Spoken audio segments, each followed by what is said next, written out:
Donc, on va continuer sur notre lancée. J'aime vraiment ce petit style. Bon, voilà pour la préparation de la réplique pour l'étape 1. On se retrouve dans un épisode 2, donc pour ce paint job de vieillissement de la VZ58. Et je vous dis à très bientôt. À la prochaine. Ciao! 2000 years later. Et salut les gens, bienvenue dans la deuxième partie de cette vidéo de présentation du paint job de vieillissement de la VZ58M que j'ai préparé dans la précédente vidéo. Si vous êtes ici, vous l'avez peut-être déjà vu. Aujourd'hui, on se retrouve pour le paint job en lui-même. Hop là, on va faire une petite pause juste pour vous rafraîchir la mémoire. Pour les anciens, il y en a peut-être qui se souviennent, mais pour ceux qui débarquent, il est bon que je vous rappelle qu'en septembre 2019, puisqu'on vient de passer en 2020, j'avais fait une petite peinture test en fait sur une carcasse de chargeur pour essayer d'obtenir un peu vos avis sur les réseaux sociaux, Instagram, YouTube, pour savoir quelle serait la peinture qui vous plairait le plus. Et il y a un mois, donc vers le début décembre, j'avais commencé ce paint job en nettoyant et en usant un petit peu la réplique afin de la préparer pour cette peinture qu'on entame aujourd'hui. Et vos opinions, eh bien c'était que le paint job numéro 1 parmi ceux qui se présentent à l'écran était celui qui avait retenu le plus d'avis favorables. Le 2 beaucoup moins et le 3 était quasiment ex aequo avec le premier, mais finalement c'est le premier qu'on va faire puisque c'est celui qui a été sélectionné par vous. Donc merci pour vos votes et on passe tout de suite à la peinture. C'est parti, let's roll!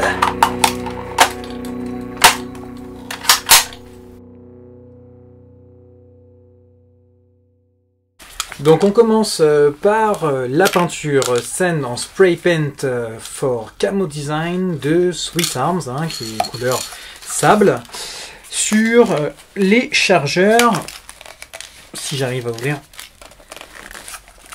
cette tannée de bombe. Et ben non, je n'arrive pas. Peinture Sand, comme je le disais, sur les chargeurs, puisque on utilise toujours les plus petites surfaces pour tester effectivement qu'il n'y ait pas de problème par rapport à ce qu'on avait prévu. Et je vais aller relativement vite sur l'explication de ce paint job, puisque dans la petite vidéo test de paint job, j'avais déjà expliqué. Et au montage, j'accélérerai la vidéo pour que vous voyez le rendu rapide. Ce qui m'intéresse, c'est surtout la peinture de la VZ58M en elle-même. Avant le paint job, commencer par couvrir le haut des chargeurs. J'ai failli zapper. Ça aurait été très con de les abîmer. Alors faut pas mettre une bande trop large sur le chargeur, sinon ça va faire un manque. Un manque, pour ceux qui ne savent pas, c'est un endroit où ce n'est pas peint. Donc c'est pas très joli. Sachant que le haut du chargeur il est dans la réplique, donc ça ne se voit pas, mais malgré tout, si on met une bande de scotch trop large, ça fait un manque qui est assez vilain. Donc voilà, on essaie de couvrir comme ça, voilà, histoire d'éviter que le haut du chargeur soit peint. Et on recommence l'opération sur chaque chargeur. Ceux-là, ce sont des chargeurs en polymère. Donc normalement, ils accrochent très bien la peinture. Merde. On va faire autrement. Donc on y va léger sur la première couche, puisque c'est la couche que de toute façon on va passer à l'acétone. Donc il faut qu'il reste du blanc dans les striures, mais ça sert à rien de faire une peinture complète en fait.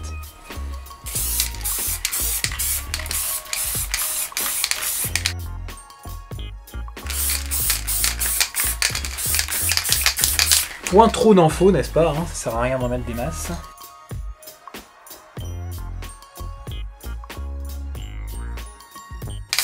En surfaçage, simplement, très léger, temps de séchage à peu près 1 heure, je mets 50 minutes sur ma montre. On est le 2 janvier, il fait à peu près 10 degrés dehors, il y a un taux d'humidité important, mais c'est chauffé là où je travaille, donc en 30 minutes c'est sec, je m'accorde 20 minutes de plus par sécurité.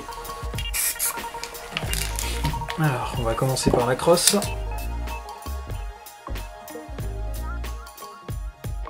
va sécher.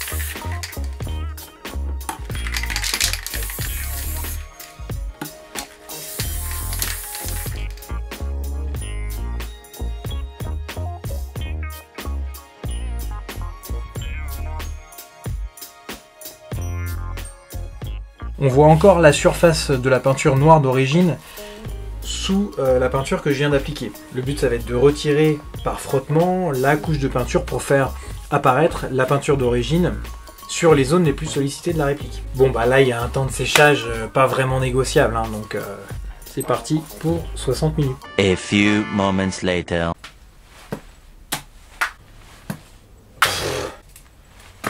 Oh, nice! Yeah! 20 minutes later.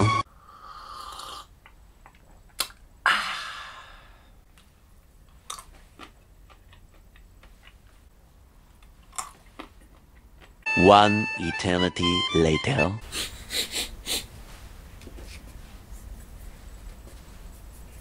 Je crois que c'est bon. Voilà, donc les chargeurs sont bien secs. On peut voir qu'il n'y a pas des manques, mais des endroits où c'est beaucoup moins peint que d'autres, mais c'est pas du tout important comme je l'expliquais. On va frotter justement, de préférence, les endroits où il y a des petites coulures ou des endroits où il y a un petit peu moins de peinture afin que ça s'estompe un petit peu avec l'acétone. Alors attention, ceux-là, ce sont des chargeurs en PVC. J'ai aussi des chargeurs en métal. Sur le métal, je sais que l'acétone fonctionne du tonnerre. Par contre, sur le PVC, attention, ça a tendance à légèrement éroder, faire fondre un petit peu le plastique. Donc il faut vraiment y aller très doucement. Et c'est la première fois que je le fais sur du plastique, donc je vais tenter. Hein. On va voir ce que ça donne. Let's roll!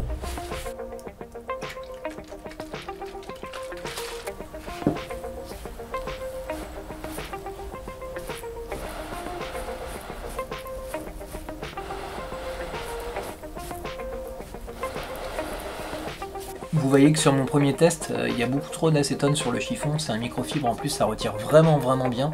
Donc là j'ai retiré quasiment toute la peinture. Donc il faut vraiment faire en sorte que le chiffon soit pas trop imbibé parce que la microfibre ça prend vraiment beaucoup.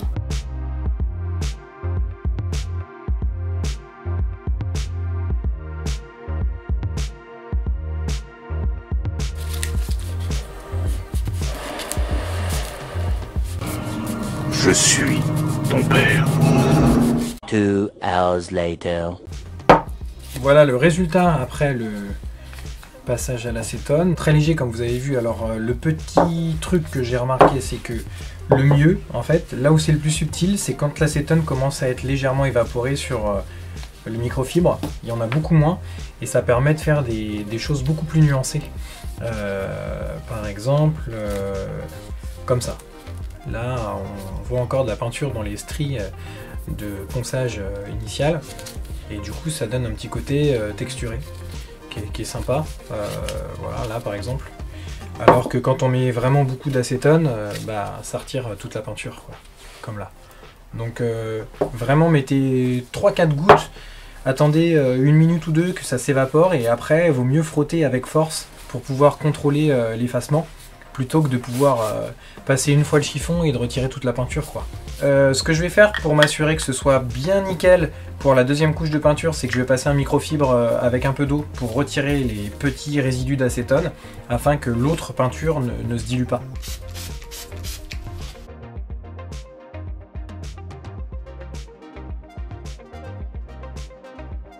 La première couche de peinture saine est bien sèche, donc on va pouvoir travailler la surface de la peinture à l'acétone.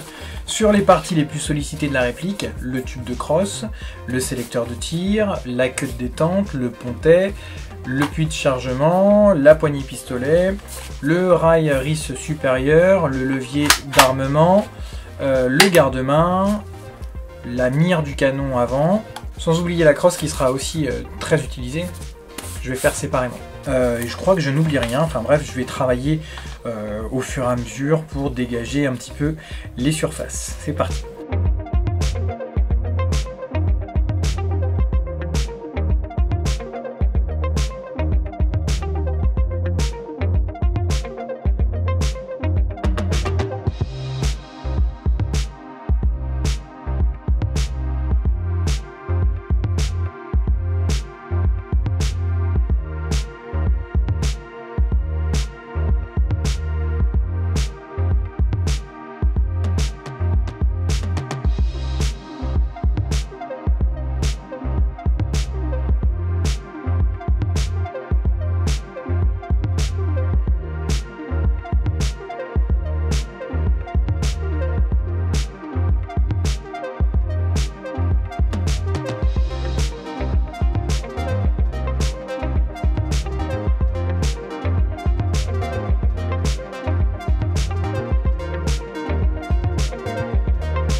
Bon bah voilà, après le petit travail des peintures sur les différentes surfaces que j'ai mentionnées tout à l'heure. Bon, j'ai laissé quand même pas mal de peinture hein, parce que j'ai envie que ce soit un camo relativement clair. Mais évidemment, vous pouvez retirer plus hein, si le cœur vous en dit. C'est à vous de voir.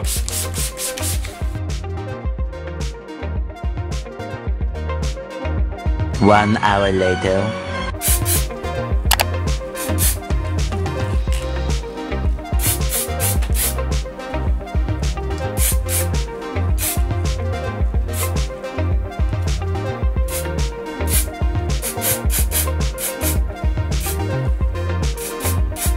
Allez, c'est le grand saut.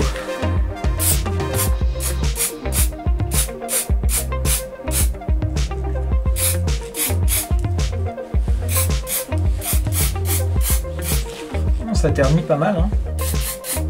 C'est bien ce que je pensais.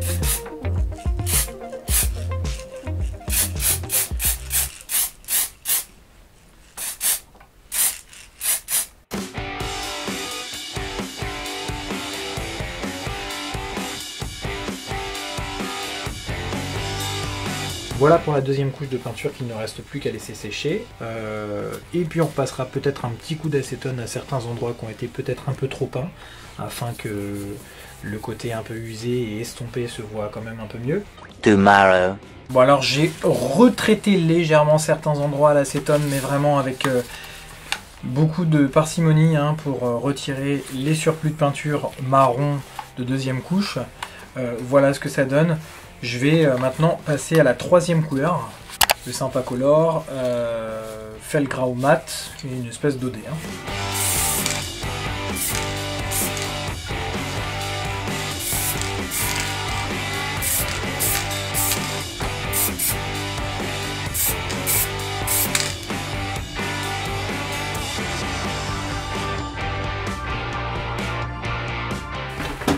Et voilà, il n'y a plus qu'à laisser sécher la troisième couche de peinture. Meanwhile.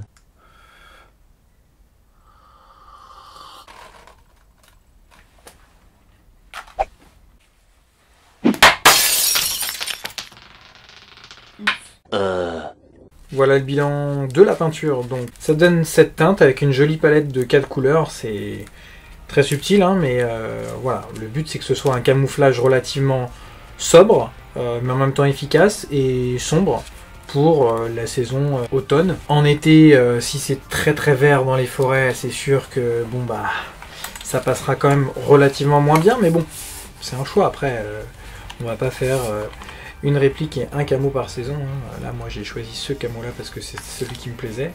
Je le referai peut-être un jour, hein. Ça c'est pas définitif de toute façon. Donc après ces 4 étapes de peinture, eh bien, on passe au vernissage qui va servir à renforcer votre peinture et à la conserver plus longtemps. Et puis ça permettra aussi au chargeur métal d'être protégé de la corrosion. Le vernis que j'utilise là, c'est un vernis en bombe universel, hein, intérieur-extérieur sur plastique, bois, métal. Il contient un solvant et une colle importante à l'intérieur, donc il ne faut vraiment pas le mettre proche de l'objet à peindre. Il faut vraiment respecter 25 à 30 cm pour pulvériser, et surtout en couche très légère, parce que sinon ça fait des espèces de bulles et ça coule sur votre peinture.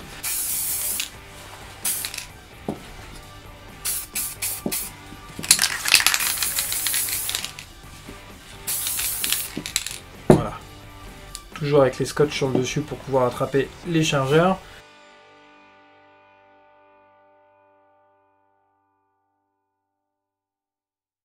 Minutes later. Voilà, j'ai repassé une deuxième couche de vernis sur l'ensemble des objets. Je vous ai pas remis ça dans la vidéo parce que vous n'êtes pas idiot. Vous avez vu la première couche de vernis, donc vous refaites la même chose après. Hein, c'est pas la peine de le remettre au montage.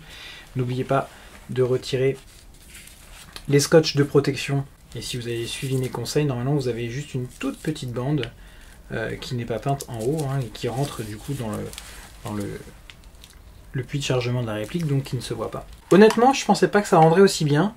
C'est pas pour me jeter des fleurs, mais on est bien loin des premiers paint jobs que j'ai effectués, hein, qui relevaient plus de l'expérience et de l'amateurisme. Bon, je vais pas dire que c'est un paint job professionnel, mais franchement, le rendu est très inattendu. Je m'attendais pas du tout à ce que ce soit aussi homogène, en même temps on va dire, élégant quand même, mais en même temps que l'effet vieilli soit à ce point réussi. Donc voilà, on n'est pas sur une dépeinture totale de la réplique comme on peut voir sur les vrais opérateurs avec de la peinture qui est toute partie, etc. Bon, en même temps, là, le paint job, il est tout neuf, hein, donc il faut le temps qui s'érode, qui s'abîme, qui s'efface un petit peu. Mais sur ce rendu global, je trouve que c'est pas mal, puisque on a quand même des points d'usure qui sont assez visibles, et en même temps, on a les 2 couches de vernis que je ne regrette pas d'avoir appliquées, puisque ça fonctionne quand même très très bien, qui viennent matifier le tout, et vraiment protéger la peinture. J'ai fait des petits tests sur les chargeurs. Je suis assez fier du boulot que j'ai accompli sur la réplique et les accessoires. Dites-moi ce que vous en pensez dans les commentaires, si vous auriez fait autrement, si quand vous avez déjà fait un paint job de ce style, vous avez suivi des étapes différentes, vous avez des petites astuces que je n'ai pas mentionnées. Évidemment, c'est toujours dans l'optique de partager avec les viewers hein, des vidéos pour que ça puisse servir au plus de gens possible. Ouh, classe. Oh punaise, les trucages! Bah ouais, qu'est-ce que tu veux, c'est la magie du cinéma. Hein. Et voilà les gens, c'est la fin de cette vidéo. J'espère que ce paint job vous a plu autant qu'à moi. Personnellement, j'ai kiffé, je suis très content du résultat. Dites-moi dans les commentaires si le fait d'avoir un diptyque en 2 épisodes, la préparation et le paint job vous a plu. Si vous attendiez à quelque chose de plus détaillé, de plus long, de moins long, ça m'intéresse toujours. Donc laissez un petit message, je les lirai avec attention. Mettez un petit pouce vers le haut si vous avez aimé la vidéo, un pouce vers le bas si vous n'avez pas aimé, vous avez le droit, hein, vous êtes libre de faire ce que vous voulez. Et je vous dis à la prochaine pour une prochaine vidéo qui sera sans doute une vidéo de bricolage. En attendant, n'oubliez pas de vous abonner, de cliquer sur la petite cloche pour être averti des notifications pour les prochaines vidéos. Et je vous souhaite tous mes vœux pour 2020, une année qu'elle est bien.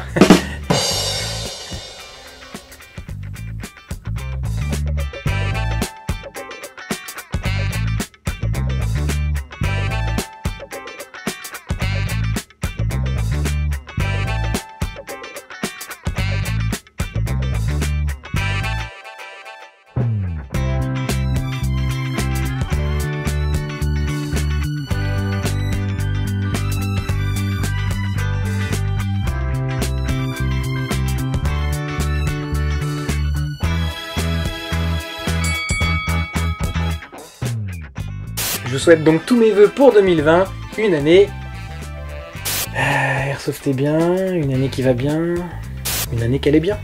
Et je vous souhaite tous mes vœux pour cette nouvelle année 2020, une année qui commence bien, une année pendant laquelle vous airsofterez bien.